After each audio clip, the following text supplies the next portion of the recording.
কই গো গিন্নি, বাইরে এসো। কি হলো গো, ডাকছো কেন? কিছু কি বলবে? হ্যাঁ, তুমি তো জানোই অতিরিক্ত শীতে আর কুয়াশার কারণে এবার ফসলগুলো সব নষ্ট হয়ে গিয়েছে। নতুন করে যে আর ফসল লাগাবো সেই সামর্থ্য আমার নেই। হ্যাঁ, শুধু কি তাই? এই যে তোমার ঘরের কুটিরে বেহাল অবস্থা, তার কি করবে? এই শীতে তো হু হু করে উত্তরের হাওয়া ঘরে ঢুকে যায়, আর কুয়াশা যখন বৃষ্টির মতন করে পড়ে, তখন তো ঘরের ওই যে ভাঙা চাল দিয়ে জল পড়তে থাকে ঘরের ভেতরে। তাহলে এখন কি করবে বলে চিন্তা করছো বলো তো? একটু বলো তো শুনি। ভাবছি বড়বাবুর কাছ থেকে টাকা ধার নিয়ে খেতে আবার চাষবাস শুরু করব। তুমি কি বলো গো গিন্নি? হ্যাঁ, সেটা তো করা যায়, তবে আবার যদি ফসল নষ্ট হয়ে যায় তখন কি করবে? এই ভয়ে কি চাষবাস বাদ দিয়ে দেব নাকি? আমি সেটা বলিনি, তবে তুমি কি এখনই যাবে বড়বাবুর বাড়ি এত সকালে? হ্যাঁ, এখনই যাব। সকালে খাবারও তো এখনো পর্যন্ত খাওনি। হ্যাঁ, সেখান থেকে এসে একেবারে খাবো। তুমি ঘরের কাজ সব শেষ করে নাও, আমি গিয়ে দেখি কিছু টাকা ধার নিয়ে আসতে পারি কি না। আচ্ছা।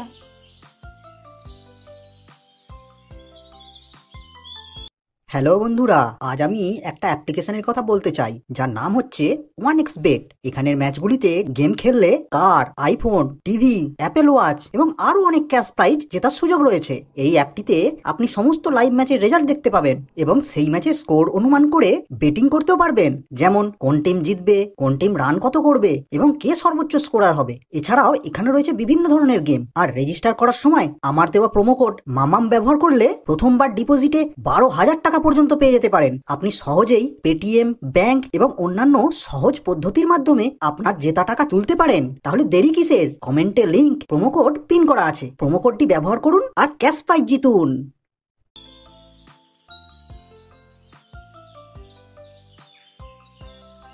বড়বাবু, বাবু বাড়ি আছেন? কে? দাঁড়া, যাচ্ছি। আমি রবি বাবু, খুব বিপদে পড়ে এইছি। ও আচ্ছা, তুই তা কি বিপদে পড়ে আসলি বল শুনি। বাবু, আপনি তো সবই জানেন, দুঃখের কথা কি আর বলবো। এই শীত আর কুয়াশার কারণে এইবার আমার সব ফসল নষ্ট হয়ে গেছে। তাই ঘরে কোনো ফসল তুলতেও পারিনি, তো বাজারে নিয়ে বিক্রিও করতে পারিনি। আবার ফসল না চাষ করলেও তো আমরা খেতে পাবো না, না খেতে পেয়ে মরতে হবে বাবু। তার ওপর খড়ের যে ঘরটা আছে, আমরা যেটায় থাকি, তারও খুব বেহাল আর করুণ অবস্থা বাবু। তা এখন আমি কি করব? আপনি যদি 1010 টাকা ধার দিতেন তাইলে খুব উপকার হতো। আমার ধারের নিয়ম তো জানিস, মাসে 1050 টাকা দিতে হবে কিন্তু। জানি বড়বাবু। কত টাকা লাগবে তোর? ওই যে বললাম, 1010 টাকার মতো হলেই হবে। তাহলে তোর মাসিক 500 টাকা সুদ দিতে হবে। সময় মতো পরিশোধ করে দিস, না হলে ভালো হবে না, খুব বিপদে পড়ে যাবি কিন্তু। আচ্ছা বাবু, আপনি সত্যি আমার অনেক বড় উপকার করলেন।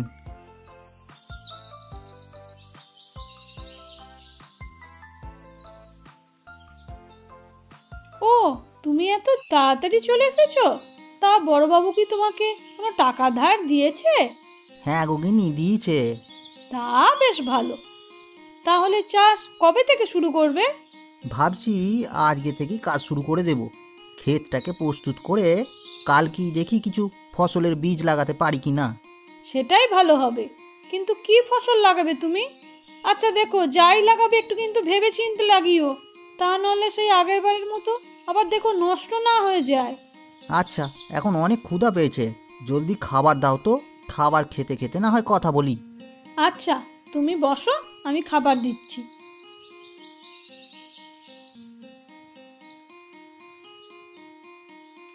তুমি খেয়েছো?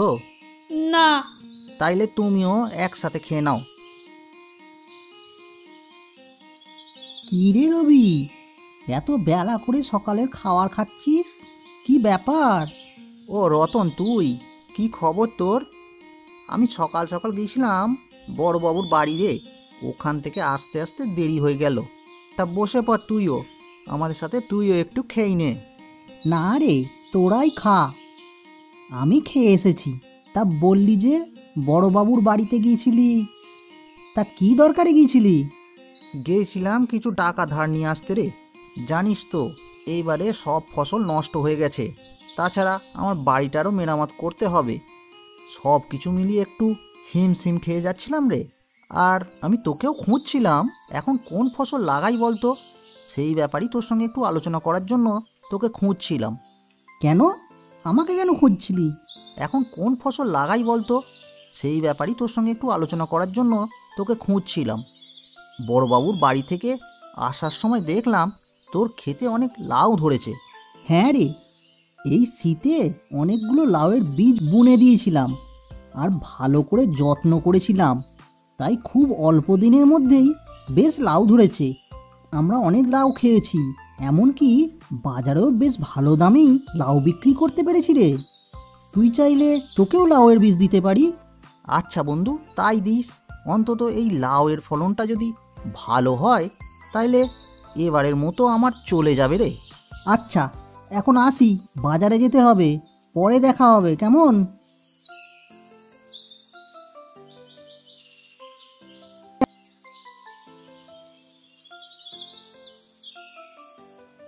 যাক, রতনের কথা শুনে লাউয়ের বীজ বুনে ভালোই করেছিলুম। এখন দেখো কত সুন্দর সুন্দর লাউ ধরেছে, আর লাউয়ের পাতাগুলোও বেশ বড় বড় হয়েছে, দেখেই চোখ জুড়িয়ে যাচ্ছে গো। হ্যাঁ, তা তো অবশ্য তুমি ঠিকই বলেছ। সবুজ সবুজ লাউয়ের সাথে এত বড় বড় পাতা দেখেই বেশ ভালো লাগছে। শোনো, ঘরে কিন্তু কোনো তরকারি নেই, বরং বাড়ি গিয়ে স্নান শেষ করে তারপরে বাজারে যাও দেখি। তাই করছি। আচ্ছা, গাছে যেহেতু অনেক লাউ ধরে আছে, আর বাজারের দিকে যখন যাবই সাথে করে কিছু লাউ নিয়ে যাই, দেখি বিক্রি করতে পারি কি না। তুমি কি বলো গো গিন্নি? সেটাই করো। আচ্ছা, লাউয়ের পাশাপাশি যদি লাউয়ের এই পাতাগুলোও বাজারে নিয়ে যাই, তাইলে তো বিক্রি করে দ্বিগুণ লাভ করতে পারবো। গাঁয়ের মানুষজন তো লাউ শাক খেতে ভীষণ পছন্দ করে। সেটা করলে মন্দ হয় না। তাহলে এখন দুজন মিলে চলো, কিছু লাউ আর শাক তুলে বরং বাড়ি নিয়ে যাই, তারপরে খাওয়া দাওয়া সেরে সবগুলো নিয়ে বরং বাজারের দিকে চলে যেও। ও ভাই, লাউ শাক কত করে গো? 20 টাকা করে আঁটি গো। আচ্ছা, আমাকে এক আঁটি দেন তো। আচ্ছা, দিচ্ছি।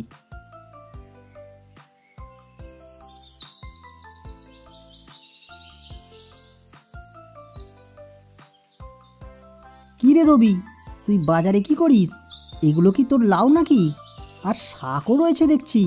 হ্যাঁ রে, গাছে তো ভালোই লাউ ধরেছিল, তার সাথে বেশ বড় বড় পাতাও হয়েছিল, সেগুলো বিক্রি করতে এসেছিলুম। বিক্রি করতে পেরেছিস?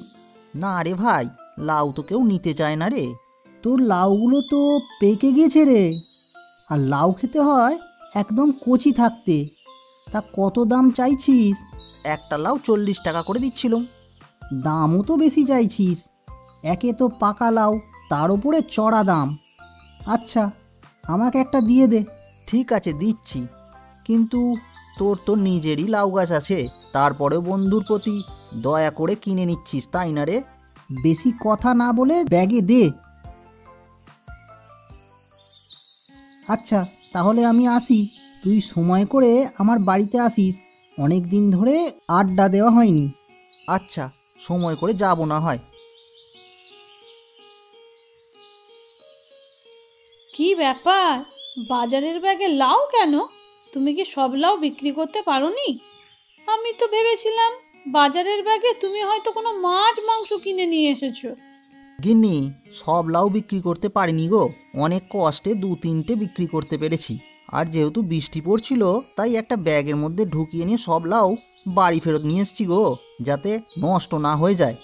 এই শীতের মধ্যে আবার বৃষ্টি শুরু হয়ে গেল, কি যে একটা অবস্থা হচ্ছে। হ্যাঁ গো, ক্ষেত থেকে লাউ তোলবার সময়ই দেখেছিলাম লাউগুলো বেশ পরিপক্ক হয়ে গেছে। আসলে লাউ তো খেতে হয় কচি। যাই হোক, এখন তাহলে এই লাউগুলো দিয়ে কি করবে? আজ তো কোনো বাজার করনি, তাহলে কি একটা লাউ রান্না করবো নাকি? আচ্ছা তাই করো। আরে দেখো, লাউয়ের ভেতরে বীজগুলো কেমন শুকিয়ে গেছে। আচ্ছা, বরং এখন এই লাউয়ের বীজগুলো ঘরের কোণে এক জায়গায় মাটিতে পুঁতে রাখি, যাতে বড় হলে শাক তুলে খেতে পারবো। তোমাকে তো বললাম তাড়াতাড়ি স্নান করে ঘরে এসে পড়ো। এত দেরি করলে কেন? খাবার তো সব ঠান্ডা হয়ে গেল। তাড়াতাড়ি তো আসলাম গিন্নি। আচ্ছা বসো, আমি বরং খাবার দিই। তুমি খেয়েছো? হ্যাঁ, খুব খিদে লেগেছে, তাই তোমাকে রেখেই খেয়েছি। ঠিক আছে, কোনো ব্যাপার না।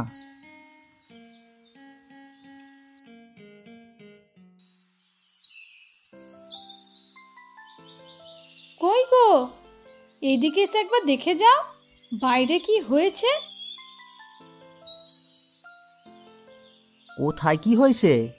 তুমি সেই দিন লাউ নিয়ে এলে না, দেখো সেটার বীজ আমি এখানে পুঁতে রেখেছিলাম তো। আস্তে আস্তে এর থেকে কেমন গাছ বের হয়ে চালে কেমন উঠে পড়েছে, ছোট ছোট কলিও ধরেছে গো। ভালোই তো হয়েছে গিন্নি। যদি লাউ ধরে তাহলে অন্তত খেতে তো পারবো। সেটাই, তা আবার বলতে।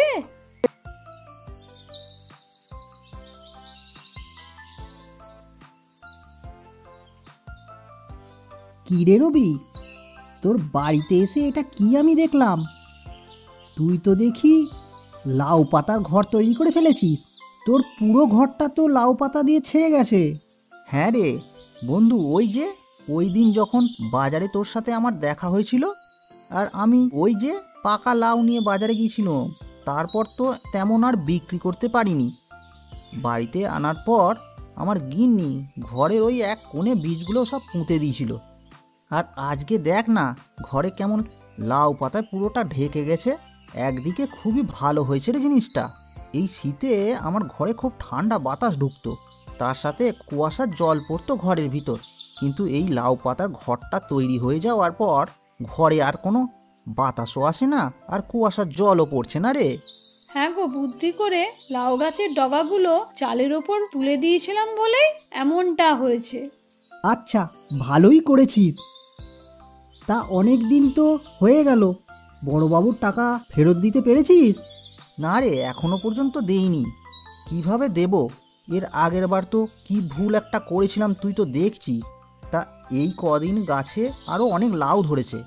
আজকালের মধ্যে খেতে গিয়ে সব লাউ কচি থাকতেই বাজারে নিয়ে চলে যাব। এবার আর ভুল করব না। এরপর বাবুর ধারের টাকাও আস্তে আস্তে পরিশোধ করে দেবো রে। তুই একটা কাজ কর, আমার সাথে তুই এখন খেতে চল। তারপর লাউ তুলে আমার সাথেই বাজারে যাবি। আমি বাজারের দিকেই যাচ্ছি। কিছু লাউ বাজারে নিয়ে গিয়ে সেগুলো বিক্রি করে দেখ কিছু টাকা পাওয়া যায় কি না। আচ্ছা তাই করি। কি রে রবি, তুই কি ভুলে গেছিস নাকি? তুই যে আমার কাছ থেকে টাকা ধার নিয়েছিলি, আর সেটা যে আমাকে ফেরত দিতে হবে, সব ভুলে গেছিস? প্রতি মাসে মাসে কত টাকা করে দেবার কথা ছিল, সেটা কি তোর মনে আছে নাকি?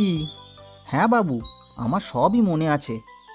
আমার সামান্য ভুল হয়ে যাওয়ার কারণে সময় মতো টাকা হাতে পাইনি।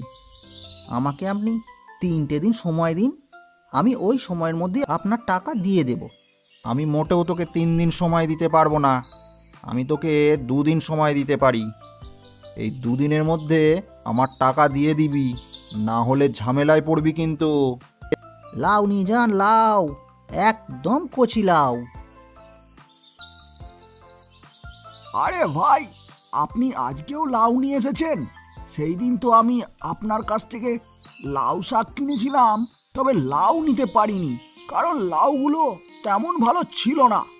তবে আজ তো দেখছি খুব কচি কচি লাউ রয়েছে, আবার রংটাও বেশ সবুজ। তা ভাই, কত করে বিক্রি করছো? 50 টাকা করে দিচ্ছি।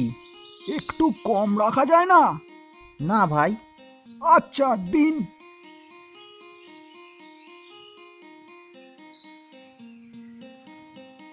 দেখেছো গিন্নি, সবগুলো লাউ বিক্রি করে ফেলেছি। হুম, আজ আমি তোমার সাথে বাজারে এসেছি বলেই দেখো কেমন সবগুলো লাউ বিক্রি হয়ে গেছে। হ্যাঁ হ্যাঁ, একদম ঠিক কথাই বলেছ। তা সব মিলিয়ে কত টাকা বিক্রি হলো গো? সব মিলিয়ে 500 টাকার বিক্রি হয়েছে। এখন চলো বাড়ির দিকে রওনা দিই। ভালো তো, এমন করে চলতে থাকলে বড়বাবুর পাওনা টাকা শোধ করে দিতে বেশি সময়ও লাগবে না।